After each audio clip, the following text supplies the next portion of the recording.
everyday witches emerge from the shadows of secrecy. Broom closets are flinging open and witches are taking flight.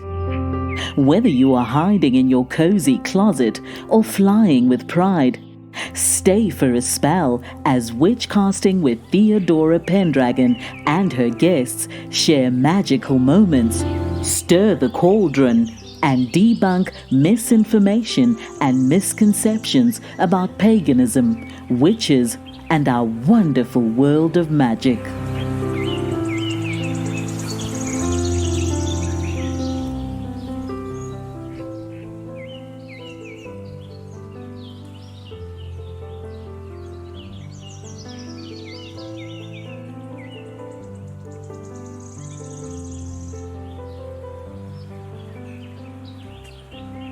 Today I'm joined by Reverend Dave Sassman of Circle Sanctuary.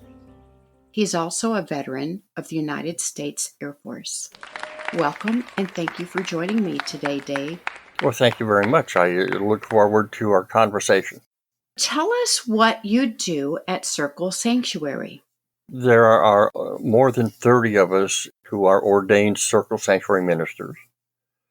And we all have our general ministerial responsibilities, plus we have individual responsibilities, depending upon our talents and our interests. My specific interest is veterans and ministering to veterans who happen to follow an earth-based faith. Granted, I'm not very busy. I'm not as busy as I would like to be. However, the longer that I'm involved, the more people come out of the woodwork and come out of the closet and say, "Oh, I've been looking for somebody like you." My other field of interest is interfaith work. So we try and do as much interfaith work within the Indianapolis area as we can. And what do you usually do as far as your interfaith work? Educate. Do you educate about paganism? Yes. Oh, that's good. And dispel the myths and the lies and the untruths and the superstitions and all those nasty things that come along with us. And there are. Can you give an example of some that you've heard firsthand? We have orgies under the moon. Well, some of us do and some of us don't. And some think that it's wrong within our community, and some think that it's fun to participate. But generally, the folks that have brought up that comment have no idea what we do. We have to, as gently as possible, explain to them that yes, we have as many facets of our faith as you have yours, but we acknowledge most of ours, and you don't acknowledge most of yours. So that's an interesting way to put it. Well, you have to be gentle with these folks because otherwise they may cop an attitude and end the conversation. So, April is a big anniversary month for veterans because April 23rd, 2007, the Department of Veterans Affairs approved the Pentacle as an emblem of belief that veterans can put on their grave markers. Correct. In part of Circle Sanctuary, you participated in that. Yes, I was a foot soldier. I wasn't the initial charge. But you need foot soldiers. Oh, yeah, absolutely. Absolutely. You're one piece of the puzzle. Absolutely. By calling myself a foot soldier, I do not diminish what I did to make sure that the Pentacle was accepted through the VA. At the time, and that was 2007, I was probably spreading the news in 45 or 50 Yahoo groups back then, before the days of Facebook. I would hear something and confirm it and send it out and get everybody's attention. During that time, I also was producing pagan music concerts here in town, and we were beginning to start talking about putting on a new festival, and we eventually did that, and it was called Christmas Moon, and it's still going on. We were spreading the word about the Indianapolis Witches Masquerade Ball, and that's still going on. And so I use the internet a lot to promote positive aspects of the pagan community. And the pagan community is growing and growing, isn't it? Yes, we are becoming more and more diverse. We are becoming, to the angst of some parts of this community, we are becoming too orthodox, and according to other parts of the community, we're not orthodox enough. Because without orthodoxy, you can't always be on the same footing as the corner Baptist minister with no education who opens up a church in a storefront. Most pagan clergy have some sort of degree or advanced education. And if you go through Circle Sanctuary's minister training program, I think it's 3 years or 4 years. And it's progressed substantially from where it started when I was in to where it is now. You have reading lists and you have dissertations you have to write, and so that the instructors know that you've completed the work and you understand what it is. And it's a whole new dynamic clergy training than what we had before. Can you tell the listeners a little bit about what Circle Sanctuary offers if they are interested in ministry? Oh, dear. Yes. Circle Sanctuary's minister training program is a 3 or 4 year course of study in a variety of pagan disciplines and a variety of disciplines that one needs to be a minister. It's led by River Higginbotham out of Missouri and Selena Fox out of Wisconsin, Eric Eldridge out of Washington, D.C., and they are the principals and folks that are forming the curriculum. You have to have a portfolio of work that you've done before. You enter the program, and then at the end, that portfolio will be merged into a new portfolio of what you've accomplished while you're in the program. If I'm wrong when you talk to Selena, she'll correct me. Did you go through that program yourself? They didn't have that program when I was ordained in 09. It has developed into a program that is not dissimilar from some of the other minister training programs out on the internet. It's very similar to other organizations where you have a dream, you make a plan, and when you see that fulfilled, then you have to manage to keep it going so it doesn't stop. We have had several ministers who have reached the retirement age and they've retired from the ministry. So they are now emeritus's, most of them. We have 9, I believe, in the process of going through the program. We have more than 30 all over the country, from New York City to Indianapolis to Madison, Wisconsin to, I believe, Portland, Oregon, Louisville, Kentucky. We've had people from Georgia. We've got people in Colorado. So we're all over. Those entering the ministry, do they pay tuition for the training? Not that I'm aware of. I believe it's required that you become a member of Circle. And membership has a variety of financial support levels. And that only makes sure that the church can pay its bills and pay the mortgage and taxes and that sort of thing. So it's not a burdensome membership fee. Let's go back to the Pentacle Quest? Yeah, the Pentacle Quest. Okay. What did you experience? What was your part in that? And what did you observe as far as the people around you to make that happen?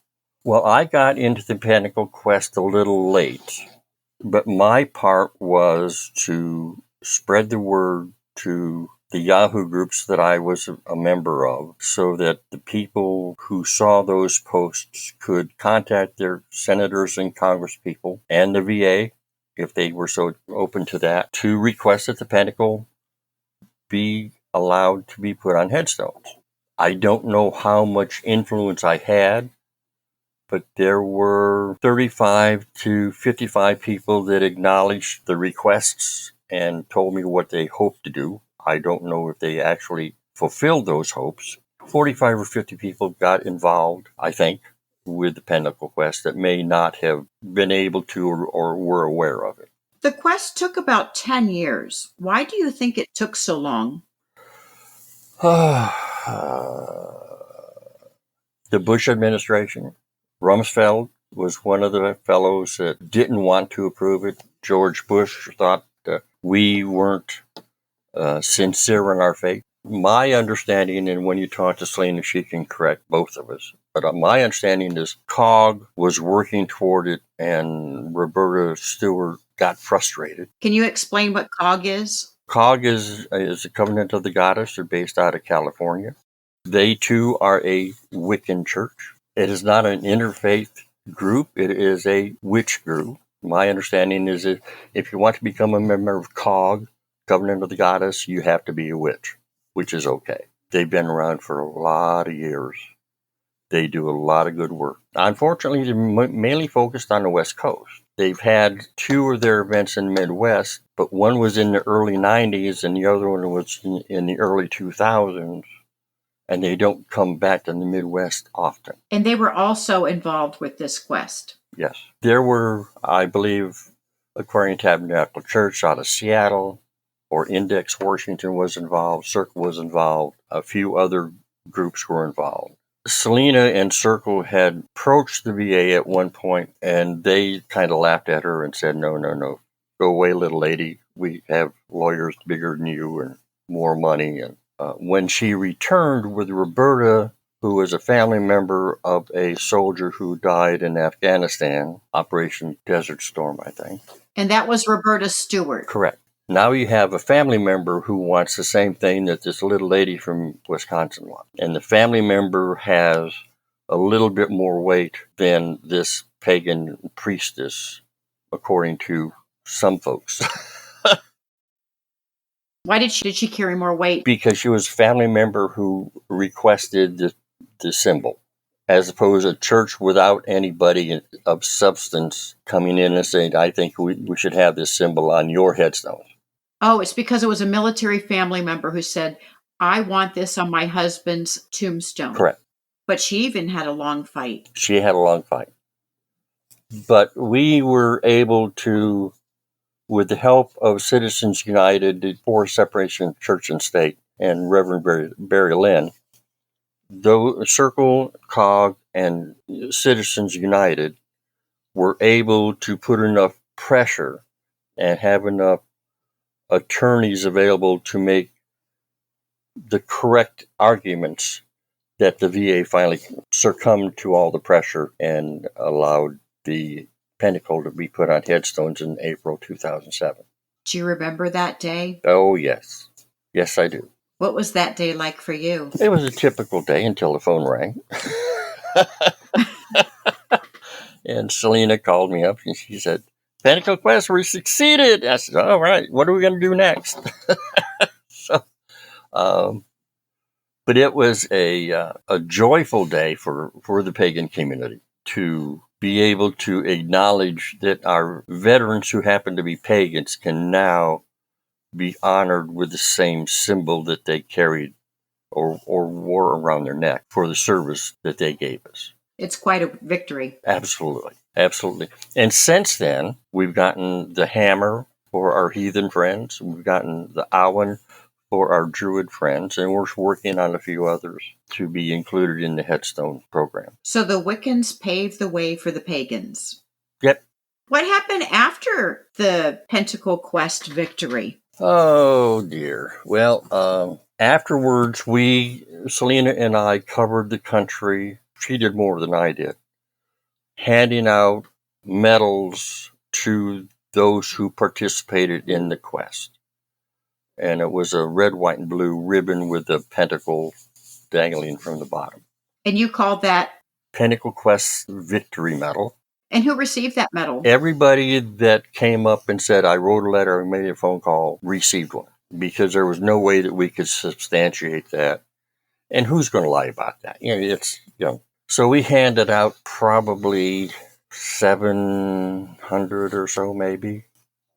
Whoa, that's a huge number. And they were handed out Paganism and PSG and and convocation in Detroit, and every festival that Selena went to, she handed them out.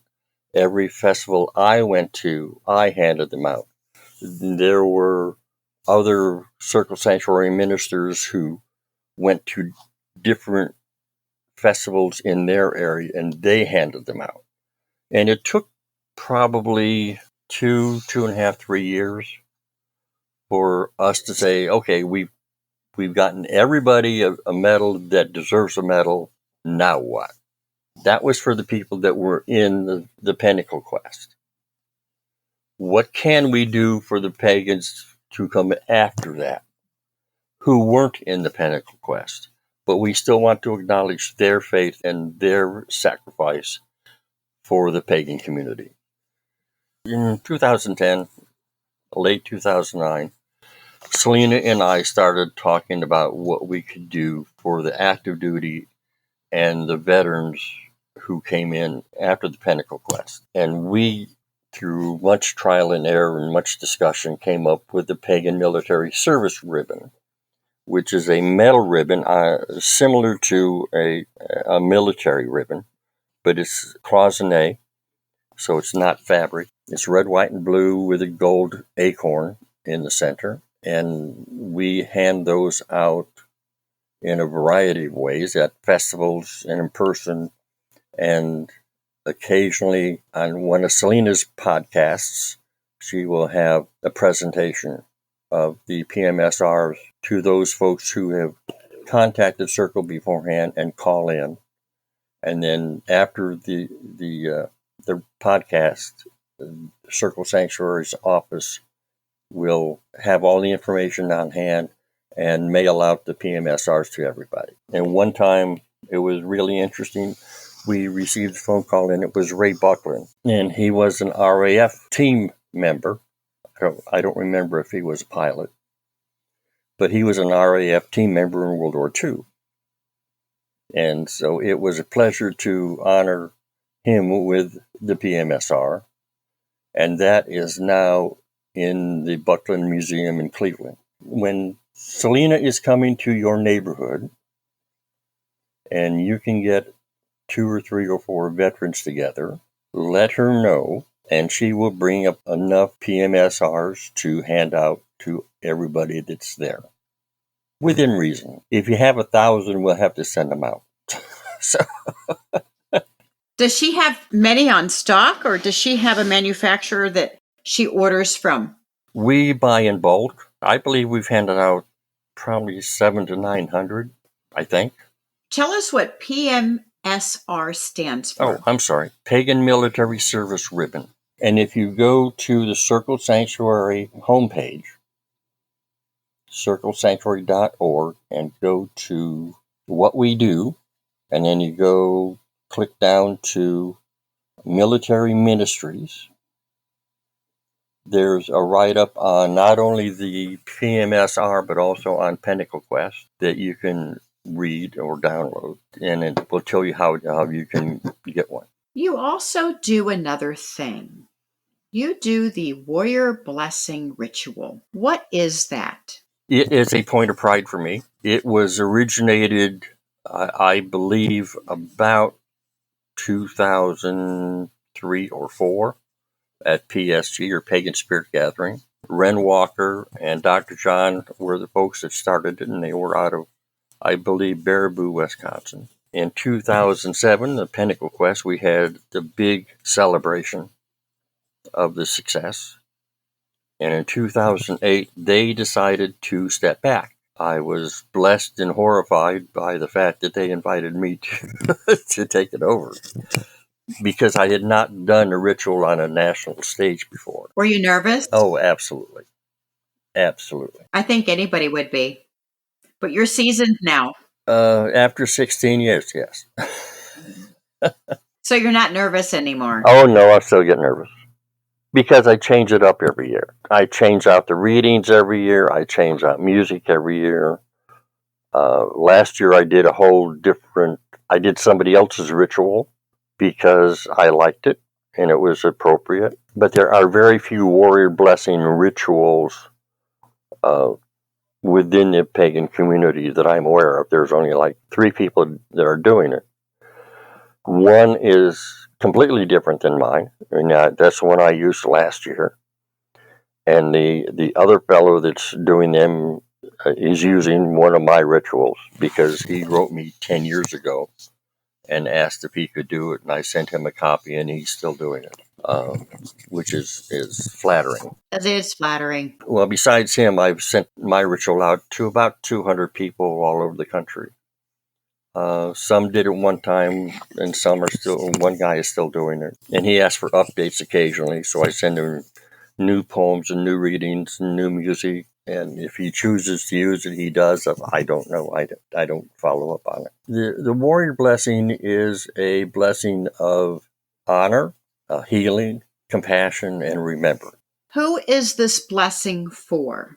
It is for family members, veterans and active duty, family members of veterans who have passed, some killed in action, some not. And it's a community gathering to say thank you for your service. And it's designed to bring tears to your eyes. Something that I got from Circle Sanctuary many years ago is the military pagan blessing. Mm-hmm. Is that part of the warrior blessing ritual? Yes. That is about 20 years old. Do you know who wrote this blessing? Drake Spade. He's out of Chicago. He is one of the former ministers who retired. He's still doing work on his own at a variety of festivals. He does a lot of men coming of age and passages rituals. He's still active. I still see him occasionally. Hopefully, I'll see him at the Parliament of World Religions in August in Chicago. Do you want to talk about that so that the listeners know about it if they want to participate? Sure, I'd be happy to.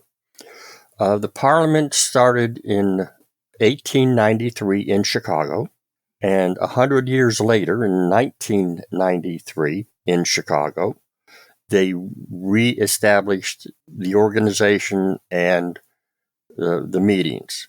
Since then, it has been all over the world. It's been in Australia and South Africa, Belgium, Toronto, and a couple other places.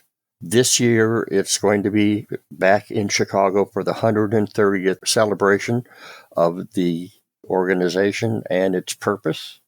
It's going to be at McCormick Place in August from the 14th to the 18th. It's going to be a wonderful time if you are at all interested in interfaith work between the pagan community and some of the mainline religions and some of the other lesser-known religions. What would they consider mainline religion or lesser? The mainline Christian religions are Christianity, Islam, and Judaism, Abrahamic faiths.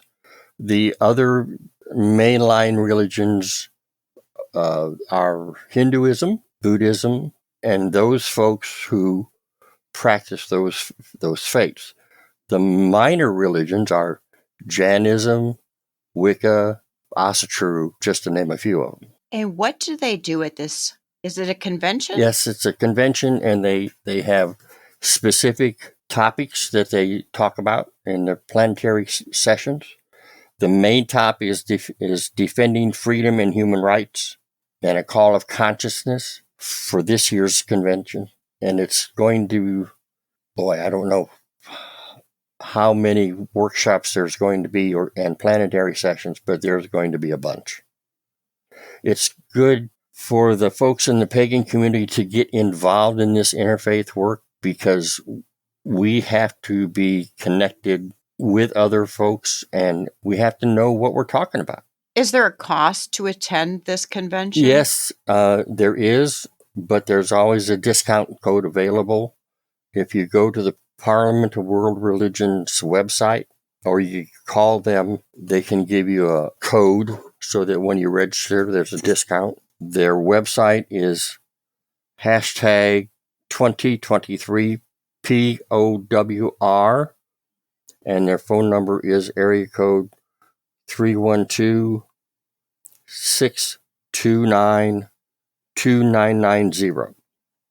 And that's their phone number. Yes. I will put that hashtag in the episode notes, and that's hashtag 2023 POWR, and the phone number is 312-629-2990. Correct. Thank you for that information. You're quite welcome. And you've attended in previous years? Yes, we went to Salt Lake City. The very first one was in 1893. Correct. And then they didn't have another one for 100 years. Correct. We don't know why. We don't know why. Okay. But how frequent do they have the convention now since 1993? They try and have one every 4 years, but sometimes it's 3 years and sometimes it's 5. So they shoot for every 4, and sometimes they can pull that off and other times they can't. I have not heard of this convention before. You're not the only one. Yeah. So I'm sure a lot of the listeners haven't heard of it either. And so we're going to spread the word, and hopefully there'll be a huge attendance this year. I would love to see 1,000 pagans at this thing. That would be neat. We need to be everywhere. Then the next event you want to consider coming to is PSG, because it's in Missouri. And what is PSG? Pagan Spirit Gathering. That's June 14th to 22nd, I think. It's over by Fort Leonard Wood, Missouri. It's the biggest event that Circle Sanctuary has. That is an 8-day event. It's primitive camping, and there probably are 200 workshops or more. If somebody wants to participate in this event, where would they sign up? CircleSanctuary.org. Okay, on their website. Yep. If you've ever wanted to meet Selena and have some social time with her, that'd be the place. And that's Selena Fox of Circle Sanctuary. She puts on a minister's workshop every day for an hour and a half, so you could really get to know her within that week. Plus, she puts on rituals, baby blessings, hand fastings, all sorts of stuff. I put on a warrior blessing ritual. There's just all sorts of stuff going on. And if you can't find something you like, create it yourself, and people will show up. All right. Thanks. That's good information. We now have 3 organizations that are starting to establish archives for the pagan community. One is in Delaware, the New Alexandrian Library in Georgetown, Delaware, I believe. They are looking for anything pagan related. If you're going through your file cabinet and you run into a flyer for an event that no longer exists in your town or your area, they would love to have. If you've been to that event and you have the programs, they would love to have that too. Anything that has an archival value pertaining to the pagan community or the spiritual community or the earth-based faith community, they would love to have. Ray Buckland Museum in Cleveland is starting to establish an archive. So if you have anything of the similar vein for the New Alexandrian Museum Library, Buckland would also be interested in it. As opposed to throwing them into a landfill, put them in an envelope and send it to at least these 2 folks, and they will determine the archival value for their specific collection. Because we don't have an archive. Covens will get established, and they'll be together for 5, 6, 7 years, and then all that stuff gets thrown away. Does that include magazines that are out of circulation now? Magazines, newsletters, flyers, all that stuff has archival value because it's part of our history. That's good to know. Now, the one last thing I want to talk about, if we have time, Circle Sanctuary is a Wiccan church based in Barneville, Wisconsin. It is a 200-acre facility with a barn and a farmhouse, and it's the only pagan designated cemetery in the country. And you can either have a full body burial there or your cremains can be interred there. If you get up to Circle and you want to see a headstone with a pentacle on it, you can see 9 up there at the cemetery. Contact the Circle office first before you drive up, because sometimes they haven't quite recovered from COVID yet, so the times when somebody is in the office is kind of sporadic at this point. But on the 15th and 16th of April, they're going to have a work weekend, and anybody can come and help clean up the place after the winter and do all sorts of maintenance work and walk the grounds and get a feeling for it. I think they feed you on those days, but it's a good opportunity to not only get on the land, but also get to know the people who are there. My wife and I are planning on being there at least part of one of the days. I'm not sure yet. Is this an event that occurs every year? Several times a year. The Circle does have full moons online. They do have workshops online and in person. They have events that are camping events, but not like PSG. It's a smaller location, and they don't have as many facilities as they need for a big campground. They have a wonderful, wonderful Samhain celebration. Beltane is terrific. Just check the website out, and if you can get there, it's a great experience. We're all friendly people, and we're here to help.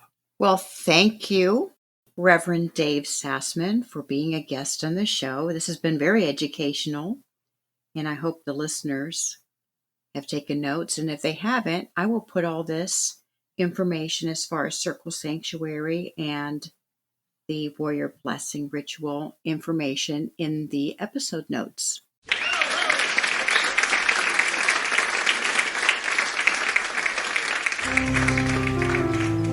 Thank you for joining us for Witchcasting with Theodora Pendragon.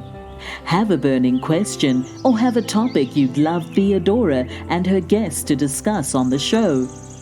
Contact her through Instagram at Theodora Pendragon. If you enjoyed this episode, make sure to subscribe so you don't miss the next one. And help us spread the word by leaving us a rating and review and sharing it with your friends. See you next time, and may your magic always shine.